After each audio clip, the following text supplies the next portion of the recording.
কত সুন্দর বেগুনের চাষ করা হয়েছে, দেখতেই তো পারছো এখানে কত সুন্দর বেগুন হয়েছে। বেগুনগুলো কিন্তু অনেক ফ্রেশ। তো বন্ধুরা দেখো, আজকে আমরা এসেছি একটি জমিতে, এটাকে মাঠও বলতে পারো। এখানে অনেক বড় জায়গা নিয়ে চাষবাস করা হয়, সেগুলোই আজকে তোমাদের সাথে শেয়ার করবো। এখানে কি কি চাষ করা হয়েছে প্রথমে দেখো বেগুনগুলো, তারপর এখানে অনেক সুন্দর পালং শাক চাষ করা হয়েছে। পালং শাকগুলো কিন্তু অনেক ফ্রেশ এবং টাটকা হয়েছে, এইগুলোই নিয়ে তারা বিক্রি করতে নেয়। আর এখানে আছে মরিচ, দেন লাল শাকের ক্ষেত। এখান থেকে কিন্তু আমরা কিছু মরিচ গাছ কিনে নিয়েছি জমিতে চাষ করার জন্য। আর বড় লাল শাকগুলো দেখতে পাচ্ছ, ওগুলো বীজ সংগ্রহ করে পরের বছর লাগানো হবে।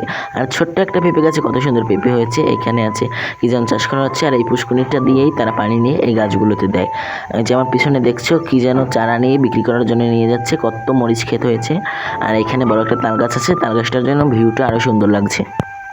আর এইখানে দেখো কিছু কোয়েল পাখি পোষা হয়, কোয়েল পাখিগুলো তো কিন্তু অনেক দিন মানে এখানে আর একটা কোয়েল পাখি ছিল, সেটা মরে গেছে। আর এখানে টিয়া পাখি আছে, বিড়াল আছে। টিয়া পাখিও অনেক সুন্দর লাগছে, টিয়া পাখিগুলো তো কিন্তু কথা বলতে পারে। আর এখানে আছে সাদা ঘুঘু, এটা হচ্ছে বিদেশি ঘুঘু। আর এখানে আছে 2 জোড়া খরগোশ। উপরে কিন্তু এগুলোতে বাচ্চাও দিয়েছি, বাচ্চাগুলো অনেক কিউট লাগে, খরগোশের চোখগুলো অনেক কিউট। আর আজকের মতো টাটা, আবার দেখা হবে নেক্সট ভিডিওতে। সবাই আমার সাথে থাকবে, ভালো।